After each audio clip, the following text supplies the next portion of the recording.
네, 스토리가 있는 뉴스, 스토리 뉴스 시작하겠습니다. 연방 국토안보부가 시민권을 공식적으로 받기 전에 투표를 한 것으로 의심되는 그런 사람들이 있다라면서 그런 사람들을 지금은 뭐 시민권을 받았겠지만 그 시민권자들을 대상으로 전국적인 전수조사를 벌이겠다라고 밝혔습니다.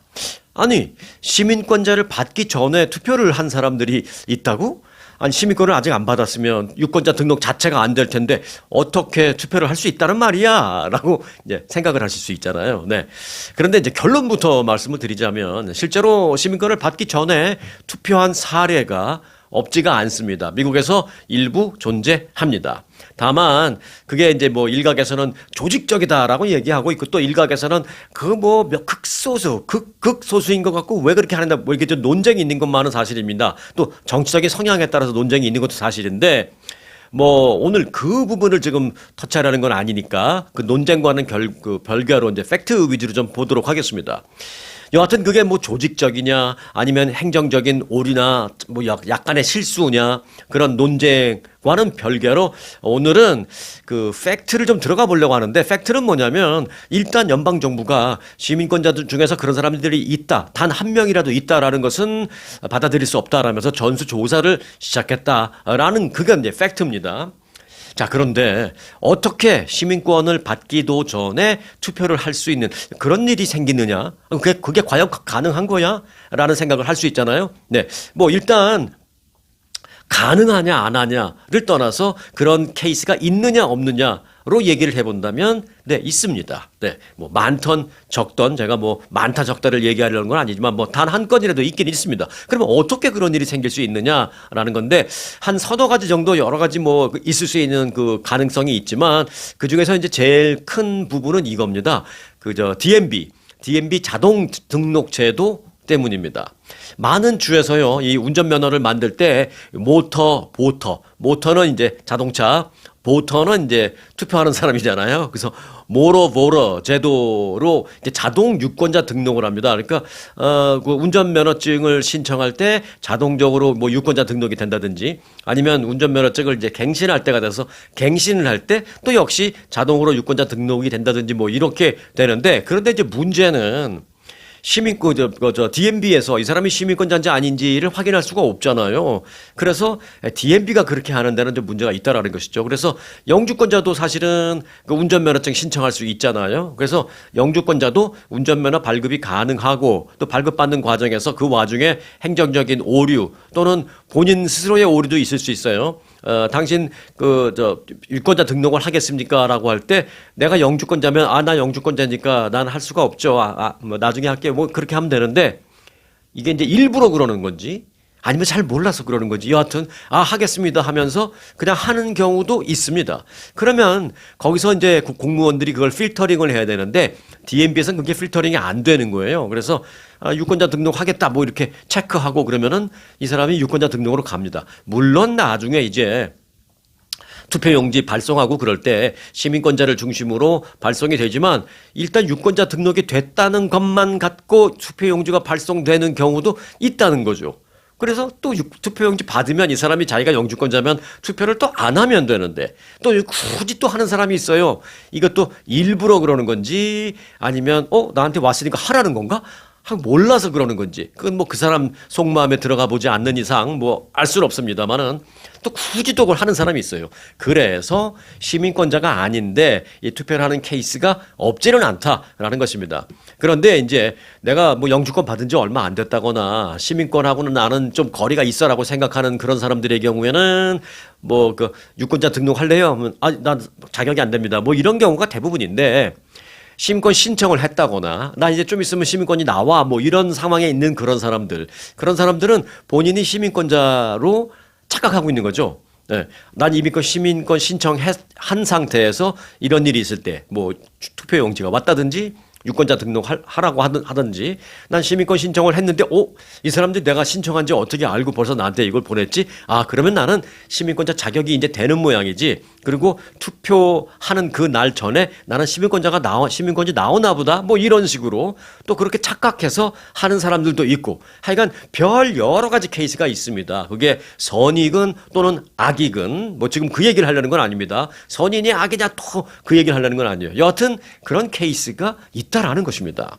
자, 그래서 이게 내부 사안에 정통한 정부 사안에 정통한 그 관계자들 말에 따르면 이번 전수조사는 국토안보부 조사국 산하 각 사무소에 그 일제히 그 지시가 하달된 것으로 알려졌습니다. 조사하라고. 시민권을 받기 전에 투표한 사람이 있는지 전수조사하라는 것입니다.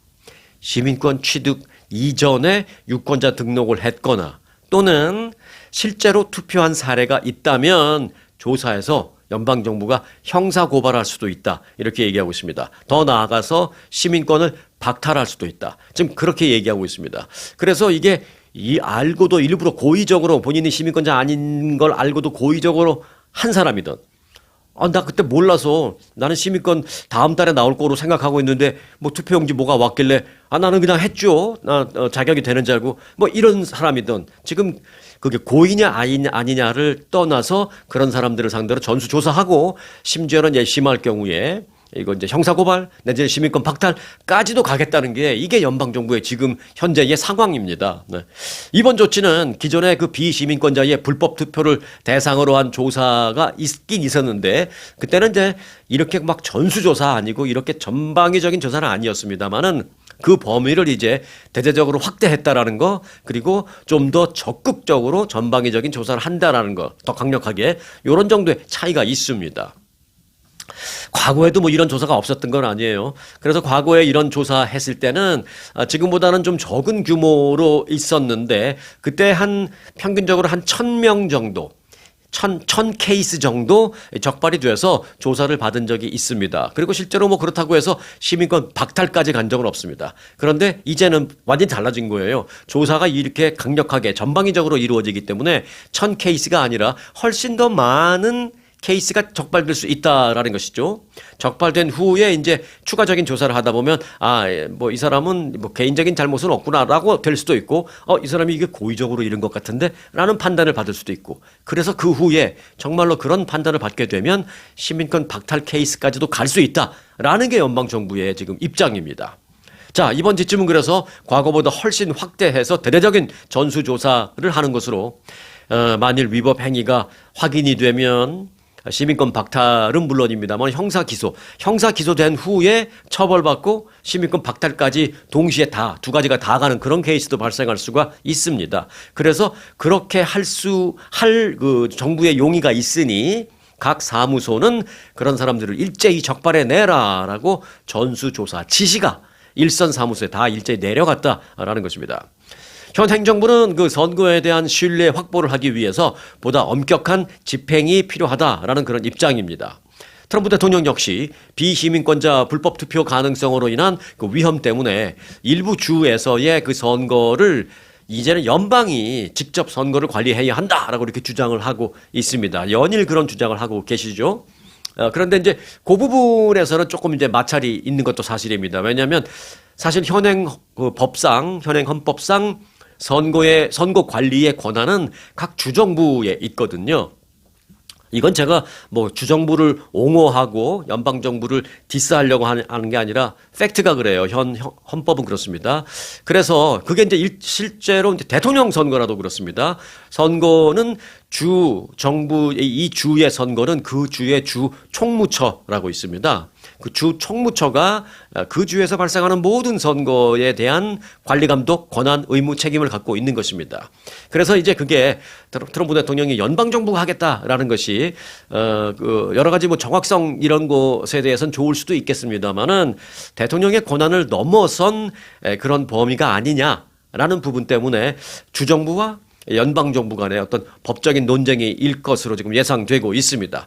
여하튼 법적인 논쟁은 차치하더라도 일단 과거에 지금 이전에 있었던 여러 가지 선거에서 특히 이제 지난 선거 그리고 그 전 선거 이때 대통령 선거 그때 시민권자가 아니었는데 내가 고의든 아니든 투표를 했다라면 조금 문제가 될 수도 있다라는 것입니다. 지금 전방위적인 조사가 시작됐다라는 것입니다. 이 부분은 글쎄요, 저도 잘 모르겠습니다. 뭐 1000케이스가 될지 10,000케이스, 100,000케이스가 될지 저도 모르겠습니다. 네, 하지만 굉장히 민감한 부분이기 때문에 이 부분에 대해서는 제가 계속 팔로우해서 변화되는 내용 또는 진전되는 내용 또는 발표되는 게 있으면 바로바로 여러분들에게 전달을 해드릴 테니까 네, 그 구독 눌러 놓으시고 함께 해주시기 바라겠습니다. 연방주택도시개발부라고 있습니다. 줄여서 이제 미국에서는 HUD라고 합니다. 이제 HUD라고 하는 것이 오히려 여러분들에게 더 편할지도 모르겠어요. 주택도시개발부. 자, HUD가 가족 구성원 중에 불법 체류 신분자가 단 한 명이라도 있다면 그 가족이 연방 보조를 받는 공공주택에서 살고 있는 것을 다 퇴거시키겠다. 이렇게 발표를 했습니다. HUD는 제한된 규정에 따라서 지역 주택 당국이 임차인 그러면 또 어려우시죠? 네. 새 들어 살고 있는 테넌트. 네. 그게 더 쉬우십니까? 네. 여하튼 테넌트의 자격 여부를 연방 이민국에 보고하도록 그렇게 각 지역 주택 당국에게 했습니다. 그러니까 연방 정부 차원에서 각 로컬 정부로 그렇게 지시를 하다란 거죠. 그 테넌트의 경우에 이민 신분을 보고하라. 그 중에서 불법 체류자가 아니 내가 내 돈 내고 사는 데는 뭐 불법 체류자 그걸 뭐 어떡하겠어요. 그러나 지금 얘기하는 것은 뭐냐면 연방 정부의 지원을 받는 그런 공공 임대주택 뭐 이런 데서 사는 사람이 있거든요. 그런 사람은 지원을 안 해주는 것뿐만이 아니라 퇴거시키겠다라는 것입니다. 이번 규정은 이민 단속의 연장선상입니다. HUD는 불법 체류자와 자격 미달자가 연방 공공주택 혜택을 악용하는 시대를 끝내겠다라고 말했습니다. 현재 그 불체자는 연방 임대 보조를 받을 수 없는 게 팩트입니다. 그런데 미국 시민권자인 가족과 함께 거주하는 경우는 이게 또 알게 모르게 허용이 되고 있습니다. 왜냐하면 연방 정부의 혜택을 받고 지원을 받고 그 아파트에 이름을 올린 사람이 시민권자니까 그 사람 이름으로 지원을 받으니까 테넌트가 멀쩡한 시민권자니까 일단 지원이 되죠. 그런데 그 사람 언더로 들어가서 그냥 몰래 사는 거죠. 지금 이제 허용이 되는데 지금은 그걸 싹 조사하겠다는 것입니다. 그래서 그런 가족 중에 일원이 그러니까 누가 친구가 와서 하루 자는데 그 친구가 불체자다 뭐 그거는 말고요. 같이 사는 가족 중에 한 명이라도 불체자가 있다라면 그 가족 모두 퇴거시키겠다라는 것입니다. 그 혜택 지원 안 주는 것은 당연한 거고요.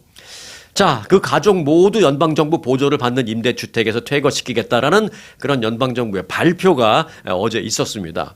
자, 이와 관련해서 진보 성향 띵크탱크 단체에서 이제 분석한 게 있는데요. 이 규정이 본격적으로 시행될 경우에 약 한 37,000여 가구에서 한 4만여 가구 정도가 즉각 퇴거 조치가 될 수 있는 위험에 처해질 수도 있다. 이렇게 밝히고 있습니다.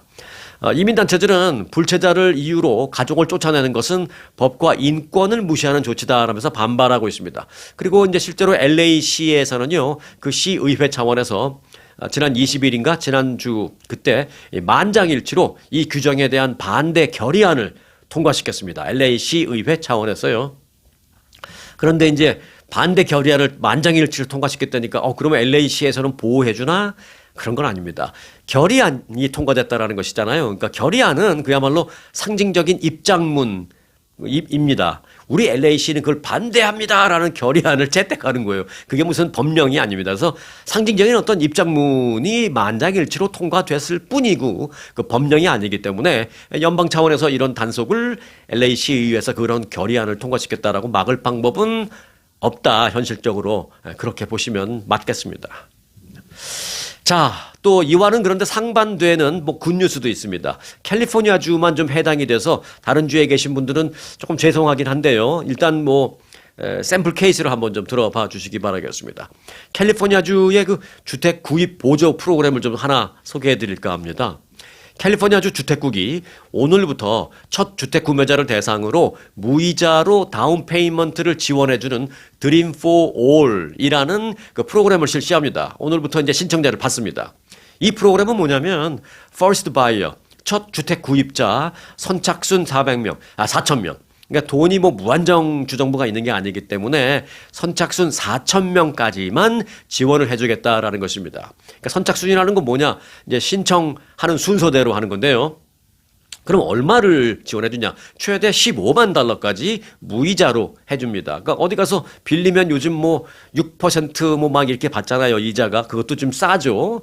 6%까지 내려온 지 얼마 안 됐기 때문에 웬만한 프라이빗 그 랜더한테 가면은 6.5 그 이상 받을 겁니다. 그런데 무이자로 빌려주겠다는 것입니다. 집 다운 페이먼트 하는 조건으로. 그래서 15만 달러를 해주거나 또는 주택 구매 가격의 20%까지 대출을 해주겠다라는 것입니다. 그래서 다운페이 그걸 해라라는 것입니다. 자, 그 두 가지 중에서 둘 중에 적은 액수를 지원해 준다라는 것인데요. 예를 들어서 뭐 80만 달러짜리 집을 사려고 한다라면 80만 달러의 다운페이 20% 하면은 16만 달러죠. 그러면 16만 달러는 15만 달러 넘어가잖아요. 그러니까 16만 달러는 못 해주고 15만 달러 해줄 테니까 나머지 만불은 네가 채워서 넣어. 뭐 이런 거죠. 자, 신청 자격은 캘리포니아주에서 첫 주택 구입자들입니다. 그러니까 대부분 뭐 20대, 30대, 40대 뭐 계층 그런 비교적 젊은 층이 될 수 있으리라고 생각이 됩니다. 자, 신청 접수는 오늘부터 시작해서요. 다음 달 16일까지입니다. 다음 달 16일 서부 시간으로 오후 5시까지 신청 접수를 받습니다. 재정국은 접수된 신청서에서 일단 접수를 다 받고 그리고 4,000명까지를 하는데 선착순으로 추리겠다라고 했습니다. 그러니까 빨리 할수록 내가 혜택을 받을 확률이 높죠. 그리고 대출 수혜자의 발표는 4월 달 안으로 하겠다라고 밝혔습니다.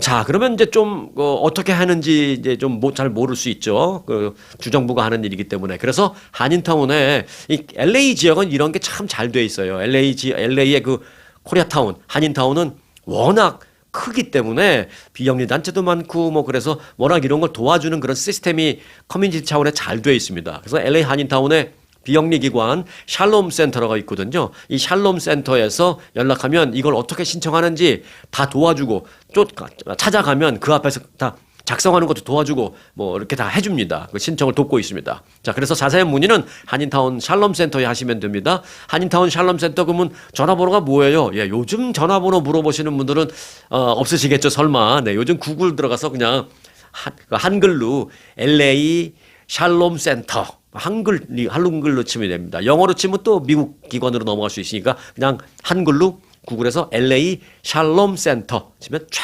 나오니까 네, 알아서 잘 하시면 되겠고 혹시 주변에 다른 사람에게 필요한 사람이 있으면 이런 정보 좀 전달해 주시기 바라겠습니다. 자, 한인 상원의원, 앤디 김 상원의원을 포함한 민주당 소속 연방 상원의원들이 대법원에서 그 위법하다라고 판결이 난 그 상호 관세에 대한 환불해달라, 그 환불을 의무화하는 법안에 대해서 어제 발의를 했습니다. 그러니까 의무화는 뭐냐? 정부가 의무적으로 환불을 해야 한다라는 그런 발의안입니다. 앤디 김 의원과 척 슈머 상원 원내대표 등 이 민주당 상원의원 무려 22명이 같이 공동 발의했는데요. 이 법안은 대법원에서 위법 판결이 난 상호 관세로 그 징수된 돈이 그 자기들이 계산해 봤을 때 한 1,400억 달러 정도 된다라고 이제 나왔습니다. 그래서 그 1,400억 달러 되는 돈을 앞으로 180일 안에 이자까지 포함해서 전면 국민들에게 환불해 주도록 행정부에 촉구하는 그런 내용을 담고 있습니다. 대법원의 그 관세 위법 판결에 따라서 트럼프 행정부는 약 1,400달러의 환급 소송에 이제 직면할 것으로 예상이 되는데요. 민주당 의원들은 행정부가 소송을 끝까지 가고 뭐 그런 거 하지 말고 소송과 관계없이 자발적으로 앞으로 182일 내에 이걸 환불해라라는 것입니다. 돌려줘라라는 것입니다. 그런데 늦게 하면 할수록 행정부에다 정부가 나쁘다라는 것입니다. 왜요? 이자까지 치니까. 네, 그러니까 서둘러서 환불해줘라 이런 법안을 발의한 겁니다. 앤디 김 의원은 이 행정부는 미국 가정의 주머니에서 한 가정당 1,700달러가 넘는 돈을 가져갔다라면서 그들은 즉 행정부는 그 돈을 국민들에게 되돌려줘야 한다라고 강조했습니다. 자, 그러면은 우리가 조만간 1,700달러 한 가정당 받을 수 있을까요? 네, 근데 이거 뭐 쉽지는 않습니다. 왜냐하면 현재 연방 상하원 모두 공화당이 여당이잖아요. 공화당이 다수당이잖아요. 그래서 공화당 쪽에서 좀 이탈표가 좀 많이 넘어오지 않으면 민주당의 표만 갖고는 이 법안이 통과될 가능성은 거의 없기 때문에 그래서 이제 당장 이 법안이 통과되기는 좀 쉽지 않을 것 같다. 뭐 이렇게 보시는 게 맞겠습니다. 네, 캘리포니아와 하와이 지역의 그 카이저 퍼머넌트 병원 그 노조, 그 간호사, 그다음에 의료 그 직종에 있는 많은 사람들이 그동안 그 파업을 하고 있었습니다. 이 카이저 퍼머넌트 병원이라고 굉장히 큰 대형 전국 규모의 이제 병원인데 그동안에 이제 파업을 하고 있었는데 뭐 전부 다는 아니고 의사분들은 나가시고 주로 간호사분들 위주로 이제 파업을 하고 있었는데 어제부로 그 파업이 끝났습니다. 한 달 정도 파업을 했고요. 어제부로 파업을 끝내고 오늘부로 업무에 다 복귀를 했다라는 소식입니다. 근데 이제 이게 그런 일이 있었어? 나는 뭐 카이저 퍼먼한테 알지도 못하는 병원이고 나하고 상관없으니까 뭐 나하고 상관없는 뉴스야라고 생각하실 수도 있겠지만 요 이제 파업이 끝났다라는 소식을 전해드리면서 관련된 조금 백그라운드 설명을 좀 드리려고 합니다. 자, 간호사 및 의료진 노조는 어제 성명을 통해서 최근 48시간 동안 교섭 테이블에서 상당한 진전이 있었다라면서 그 때문에 파업을 종료한다라고 밝혔습니다. 당연히 이제 임금 올려달라 이제 그런 내용인데 그러면 어떻게 합의됐느냐? 어떻게 합의됐는지는 밝히지 않았어요. 참 요럴 때 보면 사람들이 이 언론인들, 기자들을 너무 이용해 먹는다라는 생각이 가끔 들어요. 저도 옛날부터 좀 그런 생각 많이 했는데 본인들이 막 필요할 때는 기자한테 연락해서 우리 파업합니다. 이거 막 알려주세요. 우리가 왜 파업하는지 알려주세요. 막 그래갖고 취재진들을 막 써먹고 그리고 나서 다 끝났어. 그러면 취재진이 내용이 어떻게 돼서 합의가 됐습니까? 그럼 또 그건 또 말을 안 해요. 자기들한테 좀 욕먹을 만한 거. 사람들한테 이제 너무 많이 합의가 됐으면 또 뭐 욕먹을 수도 있으니까 그런 건 또 말을 안 해요. 그래서 이럴 때 되면 아니 자기들이 필요할 때는 막 기자들 불러서 막 홍보해달라 그러고 알려달라 그러고 막상 기자들이 국민들의 사람들이 알 권리를 위해서 어떻게 된 거냐고 말하면은 이건 뭐 말할 수 없는 사안이고 뭐 이럽니다. 여하튼 이번에도 그랬습니다. 자, 카이저 퍼머넌트 병원의 노조는 복귀 합의서 마무리 작업을 이제 하면서 모든 피켓 시위를 내려놓겠다라고 발표를 했습니다. 이번 파업은 지난달 26일 시작됐습니다. 그러니까 오늘로 보면 이제 딱 한 달 만에 끝난 거죠. 노조 측은 미국 역사상 최대 규모의 간호사 및 의료 전문직 파업이었다라고 이렇게 주장을 하고 있습니다. 아마 그랬을 겁니다. 이게 전국 규모의 병원이기 때문에. 이 카이저 퍼머넌트 병원의 노조 소속 조합원은 약 3만 1,000명 정도가 됩니다. 간호사, Registered Nurse, RN을 비롯해서 약사, 그리고 마취 전문 간호사, 그다음에 조산사, 의사 보조사, 재활치료사, 언어치료사, 영양사 등등 이 많은 사람들이 그동안 전부 다 파업하고 있었습니다. 하지만 이제 노조가 파업 종료를 선언함에 따라서 장기화 우려를 낳았던 의료 공백 사태는 일단락됐다라는 소식입니다. 자, 지금부터는 좀 백그라운드 소식 좀 전해드리겠습니다. 카이저 퍼머넌트 병원이라고 이제 제가 말씀해 드리니까 뭐 많은 분들은 맞아 내가 어떤 병원인지 대충 알아 하시는 분들도 계실 거고요. 또 어떤 분들은 그런 게 있었어? 뭐 캘리포니아에만 있는 거야? LA 인근에만 있는 거야? 라고 생각하실 텐데 그런 건 아니고요. 아주 여러 주에 있는 사실 초대형 병원입니다. 어떤 곳인지 조금만 전해드릴게요. 그리고 미국의 병원 시스템 간단하게 알려드릴게요. 카이저 퍼머넌트 병원은 캘리포니아를 비롯해서 콜로라도주, 조지아주, 하와이주, 메릴랜드, 버지니아, 그리고 워싱턴 DC, 또 오레곤, 또 워싱턴주 등의 무려 600개 이상의 대형 병원을 의료시설을 운영 중인 그런 미국 내 최대 규모의 비영리 의료기관입니다. 그런데 제가 비영리 의료기관입니다 했더니 비영리 의료기관? 이렇게 생각하시는데 여기서 이제 말하는 그 비영리 의료기관이라는 것은요. 병원이 의료 비용을 받지 않는다라는 뜻이 아니라 이익이 나면 그 이익을 주주들에게 배당하지 않는다라는 의미입니다. 자, 요런 거를 좀 알려드리려고 제가 여러분들에게 요 뉴스를 가져온 거예요. 자, 일반적으로 비영리, non-profit, medical 무슨 그룹 이런 식으로 얘기하면 여기는 돈 안 받나 생각하는데 절대 아닙니다. 오히려 더 비쌀 수도 있습니다. 자, 들어보세요. 부연 설명을 드리자면 핵심 포인트는 이겁니다. 영리냐 비영리냐를 구분하는 핵심 포인트는 이익금이 남으면 그 이익금의 사용을 어떻게 하느냐에 따라서 달라질 수 있습니다. 일반적인 영리병원은 이익금이 나면 주주나 투자자에게 배당합니다. 그러면 이제 이거는 영리병원이라고 생각하면 됩니다. 하지만 이번에 카이저 퍼머넌트 같은 비영리 병원이라고 내놓고 있는 그런 시스템은 수익이 나면 병원, 그러니까 주주나 이런 그 투자자에게 가는 게 아니라 수익이 나면 병원 운영하는데 재투자하고 환자 서비스 또는 병원 시설을 새롭게 디벨롭하고 더 좋은 장비를 갖고 오고 하는 거기다 재투자해야 합니다. 자, 또 여기까지 말씀드리니까 그럼 좋은 병원이네 라고 생각할 수도 있는데 다 끝까지 들어봐야 됩니다. 네. 시설 건설, 의료 장비 구입, 의사, 간호사 확충, 또 의사들의 연봉, 연구 및 공공보건 프로그램 개발, 저소득층 환자 지원, 요거는 이제 체리티 케어 같은 거죠. 그런 곳에 이익금을 재투자해야 하는 의무가 있는 게 이제 비영리 의료기관입니다. 자, 그런데 여기까지만 말을 드리면 와, 좋은 병원이네 라고 생각할 수 있겠습니다만은 그게 꼭 현실과 이론이 같지는 않습니다. 실제로 카이저 퍼머넌트 병원이 비영리 병원인데 왜 진료비가 거기 이렇게 비싸? 다른 데보다 오히려 더 비싼 것 같아 라는 논쟁도 꽤 많이 있습니다. 나중에 시간 되면 그런 부분은 상세히 전해드리겠습니다만은 짧게만 말씀드리면 이익금을 주주에게 배당하지 않는다는 것 뿐이지 비영리 병원이라고 해서 진료비를 싸게 받아야 한다라는 규정은 어디에도 없습니다. 진료비 받는 건 내 맘대로 입니다. 그래서 어떤 경우엔 더 비싸게 느껴질 수도 있는 실제로 절대 싸지 않는 그런 병원입니다. 그래서 실제로 카이저 퍼머넌트 병원이 절대 싸지 않습니다. 대표적인 그런 곳입니다. 이익금 중에 상당 부분은 경영진 연봉에 들어가기도 하고요. 또 비싼 의사들의 연봉으로 들어가기도 합니다. 그러니까 그 경영진, 그러니까 주주 이런 사람들은 1년 내내 나와서 일은 안 하지만 내가 거기 지분을 갖고 있는 주주면은 배당금이 돌아가죠. 이익금이 났을 때. 그런데 주주한테 또 이익을 주는 게 아니라 카이저 퍼머넌트 병원은 나와서 일을 하는 사람이에요. 무슨 사장이 될 수도 있고 부사장이 될 수도 있고 무슨 이사가 될 수도 있고 메디컬 디렉터가 될 수도 있고 꼭 의사 아니더라도 그런 경영진이 있습니다. 그런 경영진에게 고액 연봉을 주는 데 많이 들어가기도 하고 또 고액 의사들을 불러오는데 들어가기도 합니다. 또 사실 그러니까 좋은 의사가 올 수도 있고 그런 면이 있는 것도 사실입니다.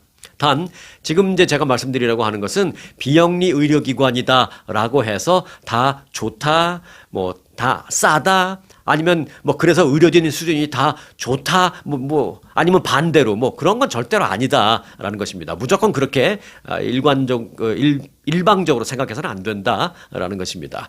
비영리라는 말이 앞에 붙어 있다 하더라도 케이스 바이 케이스 그 병원이 좋을 수도 있고 아닐 수도 있고 또 그런 non-profit이라는 그 타이틀이 들어있기 때문에 그 병원이 실제로 조금 저렴한 의료 비용이 들 수도 있고 아니면 카이저 퍼머넌트처럼 오히려 더 비싼 것 같아라고 욕을 먹는 그런 경우도 있을 수 있고 그렇다고 제가 카이저 퍼머넌트가 나쁘다라는 것은 아닙니다. 그런 부분적으로 이런 장단점이 있다라는 걸 말씀을 드리는 겁니다. 자, 그리고 참고로 미국 내 약 60%가요, 그 카이저 퍼머넌트 병원 같은 그런 시스템으로 운영되고 있습니다. 생각보다는 이런 시스템으로 운영되는 병원이 많아요. 대표적인 그 대규모 비영리 의료기관이 지금 이제 말씀드렸던 카이저 퍼머넌트 병원도 있고요. 그 외에 메이오 클리닉, 또 클리블랜드 클리닉 등등도 있습니다. 여기도 그런 비영리 시스템으로 운영되는지 모르셨죠? 네. 이 두 병원도 전국적인 규모인데요. 메이오 클리닉은 헤드쿼터가 어디 있냐면 미네소타주 로체스터라는 곳에 있습니다. 거기만 병원이 있는 게 아니라 전국적으로 있어요. 그리고 이제 클리블랜드 클리닉은 본사가 오하이오주 클리블랜드에 있는데 또 이것도 역시 전국적인 규모의 클리닉입니다. 병원입니다. 그리고 의료 수준이 상당히 높기로도 유명하죠. 네. 참고로 카이저 퍼머넌트 병원 이 파업이 끝났다는 소식을 전해드리면서 참고로 미국 시스템을 좀 알려드렸습니다. 자, 트럼프 대통령이 이란에 대한 군사 공격을 할지 말지를 결정하는 데 있어서 최종적인 영향은 제러드 쿠슈너와 스티브 위트코프 중동 특사의 판단에 달려 있다라는 분석이 나왔습니다. 제러드 쿠슈너는 트럼프 대통령의 사위죠. 잘 아시는 대로. 그리고 스티브 위트코프는 트럼프 대통령의 친구입니다. 결국 이란 공격 여부가 대통령의 사위와 친구에게 달려 있다라는 그런 의미로도 볼 수가 있겠습니다. 영국의 가디언은 트럼프 대통령이 이란에 대한 공습을 결정할지는 이란이 핵 협상을 두고 현재 고의적으로 계속 시간만 질질 끄는 것인지 아니면 진짜 시간이 걸리더라도 그 핵 그 포기 내지는 뭐 동결 내지는 뭐 여하튼 어떠한 형태로든 미국과 합의를 할 생각을 갖고 진지하게 협상에 임하고 있는 것인지 이런 부분에 대해서 스티브 위트코프와 제러드 쿠슈너가 판단을 하게 됐다. 그 사람의 판단에 따라서 공격 여부가 결정될 수 있다. 이렇게 가디언이 분석했습니다. 자, 내일 목요일 스위스 제네바에서 이란과 미국이 만납니다. 그래서 이제 또 협상을 하게 되는데 그 협상은 미국에서는 역시 말씀드린 대로 스티브 위트코프 그리고 제러드 쿠슈너가 직접 나가서 이제 리더가 돼서 미국 측 대표가 돼서 주도할 예정입니다. 합의 가능성에 대한 평가가 트럼프 대통령의 계산에 이들이 뭐라고 말을 하는지 영향을 미치게 될 것이다라는 것입니다.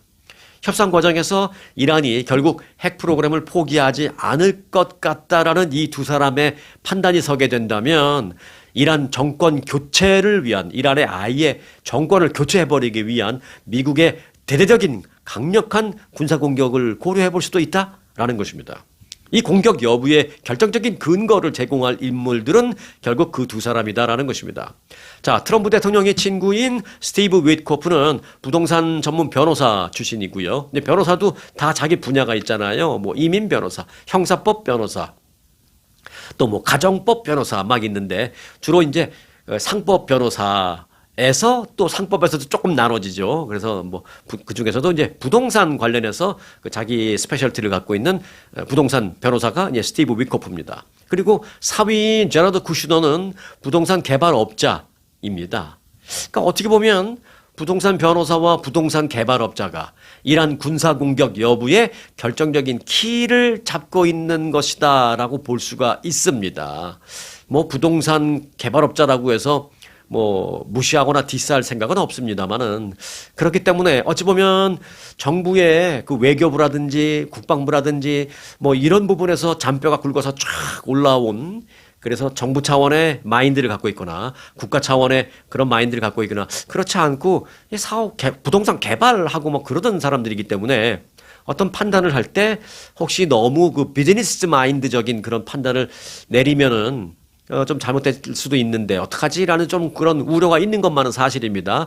공교롭게도 두 명 다 이란을 공격할 것이냐 말 것이냐는 최종적인 그 판단의 재료를 트럼프 대통령에 전달할 그 두 사람이 또 부동산 개발업자 관련된 그런 사람들이라서 조금 우려되긴 합니다.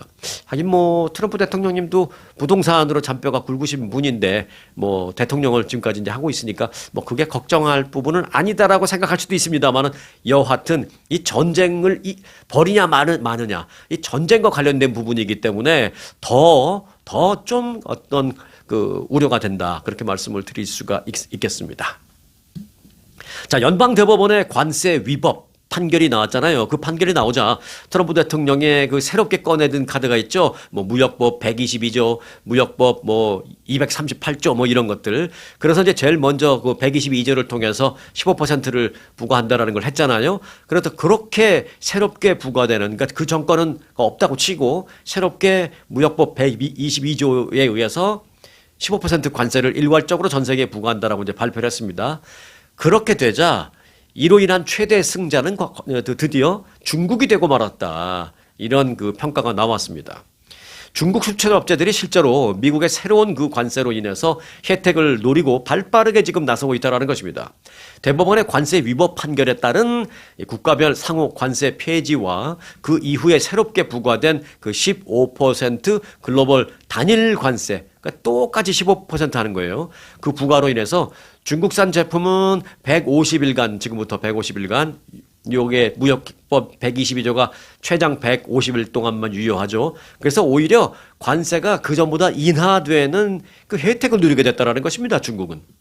중국은 당초 미국으로부터 10%의 상호 관세와 그리고 이제 불법 약물을 미국으로 막 반출한다 그런 거로 인한 어떤 징벌적인 10%의 추가 관세, 그래서 토탈 20%의 그 관세를 부과받고 있었잖아요. 그런데 이제 이게 대법원 판결로 없어지게 됐고 일괄적으로 부과한 15%를 받았습니다. 중국산 제품에 대한 최종 관세율은 제품 품목마다 조금씩 다르지만 요거를 평균 정도 내보면 5%포인트를 조금 넘어서 한 7%포인트 정도 인하되는 효과를 중국 전체적으로는 그렇게 볼 수 있다는 것입니다. 품목별로는 조금 다르지만. 그래서 실제로 중국의 많은 수출업체들은 기회의 창이 열렸다라고 하면서 지금 공장을 다시 확대해서 가동하고 있다라는 그런 얘기도 중국 현지에서 들려오고 있습니다. 저장성의 한 중국 문구 수출업체는 이번 연휴가 중국 춘제 연휴 기간인데 이제 연휴가 끝나기 전에 직원들을 한 이틀 일찍 돌아와라라고 지금 직원들한테 연락해서 이틀 일찍 복귀해라고 해서 공장을 빨리 돌리기 시작한 준비를 하고 있다라는 것입니다. 왜? 미국으로 빨리 수출해야 돼. 우리 관세 떨어졌어. 이런 겁니다. 네.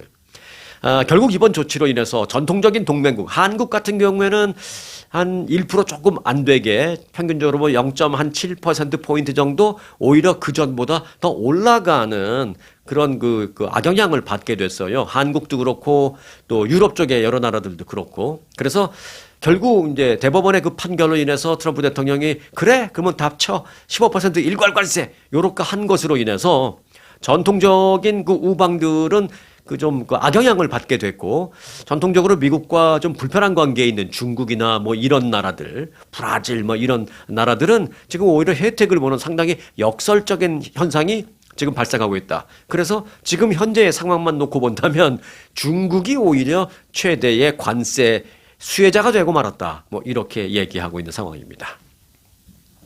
자, 연방 재난 대응 기관 FEMA라고 하죠. FEMA. 이 FEMA의 대응 능력이 지금 예산 부족 문제로 심각하게 저해됐다라는 지적이 나왔습니다. 워싱턴 포스트는 연방 재난관리청 FEMA의 내부 이메일을 입수해서 확인해 본 결과 비상사태 발생 시 위기 관리 능력이 상당히 지금 제한돼 있는 그런 상황인 것으로 판단이 됐다라는 것입니다. 입수한 그 이메일은 국가 비상사태 대응 사무국이 캐런 에반스 FEMA 청장, FEMA의 그 청장이 최고 이제 보스예요. FEMA 청장에게 보낸 겁니다. 국가 비상사태 대응 사무국에서 국가 비상사태 사무국이 보낸 그 이메일을 보니까 국가 비상사태 사무국이라는 그럼 무슨 일을 하는 곳이냐? 예를 들어서요, 뭐 대규모 기상재난이 발생했다든지 아니면 정말 뭐 전쟁이 발생했다든지 다른 나라에서 미국을 쳐들어왔다 아니면 미국 본토에서 테러 사건이 심각하게 발생했다든지 이런 게 발생했을 때 공공경보 시스템을 운영하기도 합니다. 그래서 라디오, TV, 휴대폰 등등을 통해서 전 국민에게 경보를 발령하고 내부적으로 이 상황을 어떻게 타개해 나갈지 그래서 뭐 이제 누가 최고 결정권자를 맡고 누가 누굴 도와주고 뭐 이렇게 시스템도 만들고 그런 걸 하는 기능을 갖고 있는 게 국가 비상사태 대응 사무국입니다. 그런데 이 사무국에서 FEMA 청장에게 보낸 이메일은 이렇게 되어 있었습니다. 지금 국가 비상사태가 당장 발생한다면 우리 이 국가를 유지하기 위한 지속성에 상당히 심각한 위험이 있을 수 있습니다. 전혀 준비가 되어 있지 못한 그런 상황입니다. 고려해 주십시오. 라고 이메일에 그렇게 되어 있다라는 것입니다. 재난관리청은 즉 FEMA는 예산 부족으로 인해서 일부 직원들은 임시 해고한 경우도 많이 있고요. 또 경보 시스템 관련 교육과 훈련 같은 것도 지금 돈이 없어서 다 중단했다라고 합니다. 심지어 그 FEMA의 그 본사 DC에 있는 그 본사 직원들의 출장도 지금 금지됐습니다. 돈이 없어서. 그래서 각 주정부, 로컬 정부는 이제 출장을 가서 커뮤니케이션을 해야 되는데 그걸 못 한다는 거죠. 때문에 연방 정부와 지방 정부 간에 비상사태 시에 어떻게 공조할지에 이런 부분에 대한 회의도 뭐 하지 못한, 물론 이제 줌으로 할 수는 있지만 그걸 이제 대면 회의 같은 건 전혀 하지도 못하고 있는 그런 상황이다라는 것입니다. 다른 건 몰라도 국가 비상사태 시 국가를 유지하고 국민들을 보호하는 그런 기관에 이 같은 처참한 지금 같은 상황은 앞으로 더 늦지 않게 시간이 많이 가지 않게 서둘러 복구돼야 한다. 예산이 좀 확보돼서 기능을 빨리 복구해야 한다라는 그런 생각입니다. 우리가 잘 모르고 있는 상황 속에서도 좀 숨어 있는 이런 곳에 어려움이 있구나라는 정도로만 여러분들에게 말씀을 드리겠습니다. 네, 끝소식입니다. 일본 홋카이도 그 태평양 연안에서 머지않아서 초대형 지진과 초대형 쓰나미가 발생할 수 있다라는 연구가 나왔습니다. 이게 다른 데서 한 게 아니라 일본 자체적으로 한 거예요. 일본 홋카이도 대학 연구진은 조만간 초대형 지진이 이곳에서 발생할 가능성이 크다라고 말하면서 그럼 어디서 발생할 가능성이 제일 높으냐라면서 저 위쪽 쿠릴 해역 지역을 꼽았습니다. 쿠릴 해역은 태평양판이 오호츠크판 아래로 이제 빠르게 밀려 들어가는 탓에 규모 8 내지 9에 새로운 초대형 지진과 또 이로 인한 쓰나미가 반복적으로 인류 역사상으로 보면 반복적으로 발생해 온 것입니다. 이 반복적이라 그러니까 뭐 1년에 한 2번씩 있나? 뭐 아니면 2, 3년에 한 번씩 왔나? 그 정도는 아니고요. 400년에 한 번 정도 평균적으로 지금 인류 역사를 보니까 그 정도 나온 것으로 알려졌습니다. 그래서 지금 일본이 바짝 긴장하고 그 지역에 관측 기구를 3개를 새로 심어놓고 지금 그 초정밀 감시를 하고 있습니다. 실제로 그 결과, 그 감시를 해본 결과 이 쿠릴 해역과 가까운 태평양판과 육지판 이 두 곳의 지각이 모두 서북쪽으로 1년에 매년 8cm씩 움직이는 것으로 나타났습니다. 8cm면 꽤 크죠. 네. 뭐, 그냥 살면서는 못 느낄 수 있습니다만은 이게 연구하는 과학자 입장에서 볼 때는 굉장히 우려스러운 거라고 합니다. 이게 8cm씩 땅이 밀려나가는 거예요. 네. 그러다 보면 뒤틀림이 생기죠. 그러다 보면 이제 초대형 지진이 발생하죠. 자, 앞서 말씀드렸죠. 이제 홋카이도 태평양 연안에서 인류 역사상 한 400년 정도 간격으로 거대한 지진이 발생했다라는 것인데, 그런데 그러면 이 지역에서 가장 마지막에 발생한 대형 지진은 언제였느냐? 규모가 8.8로 기록이 됐는데 1611년. 그때 뭐 지금 같은 계측기는 아닙니다만은 여러 가지를 그 역사적으로 이제 추산을 해서 지금 그 시스템으로 이제 돌려보니까 한 8.8 정도로 이제 된다라는 것입니다. 1611년과 1637년 그 사이에 발생했던 것으로 지금 추산되고 있다라는 것입니다. 올해가 2026년이죠. 그러니까 2026년 빼기 뭐 1637을 하거나 1611을 하거나 대충 보면은 올해로부터 한 400여 년 전인 것만은 분명합니다. 정확히 400여 년 전에 발생한 대규모 지진이 있었던 것으로 추정됩니다. 이 같은 예측이 일본 내 연구진에 의해서 나오자 일본 국민들 사이에서는 지금 굉장히 불안감이 고조되고 있습니다. 불안해서 못 살겠다. 다른 데로 이민 갈까 막 이런 얘기하는 사람도 있고요. 자, 뭐 미국에도 뭐 자연재해는 많이 있습니다. 뭐 텍사스나 이런 데는 또 뭐 허리케인 같은 것도 이제 여름에 조심하셔야 되고, 지금 뉴욕은 어제 오늘은 좀 날씨 괜찮으시죠? 네, 뉴욕이나 이쪽에 또 뭐 뉴욕이 좋다고 해서 또 그 근처 동부 지역이 다 좋은 건 아닙니다만은 제가 걱정이 돼서 어제 뉴욕만 봤더니 뉴욕은 이제 좀 해가 좀 뜨고 하더라고요. 그런데 다음 주에 뉴욕에 또 눈 온다고 막 나오는데 여하튼 지난주 최근 며칠 동안에 뉴욕, 버지니아 뭐 이런 곳에 엄청나게 눈폭풍이 왔었잖아요. 블리자드 워닝. 그렇게 뭐 미국도 곳곳에 자연재해, 뭐 자연재해라기보다는 뭐 어려움이 많이 있는 것도 사실입니다만은 그 차원이 다릅니다. 일본의 이런 대지진 이런 것과는. 일본 같은 경우에는 대지진이 시간 문제일 뿐 언젠가는 100% 온다. 이게 정설이에요. 그러니까 불안감이 우리가 생각하는 것과는 차원이 다른 겁니다. 자, 그러니까 하루하루 평안한다라는 게, 평안하게 산다라는 게 정말 어찌 보면 얼마나 중요한지를 새삼 깨닫게 되는 그런 상황입니다. 자, 오늘도 여러분들 계신 그곳에서 편안한 하루 되시기 바라겠습니다. 함께 해주셔서 고맙습니다. 네, 오늘 영상 마칩니다. 아주 특별한, 아주 즐거운, 아주 기분이 좋은, 아주 편안한, 아주 행복한, 아주 추억의 남을. 같은 코스 같은 일정이라도 추억은 차이가 납니다. 고객 만족도 1등 아주 투어.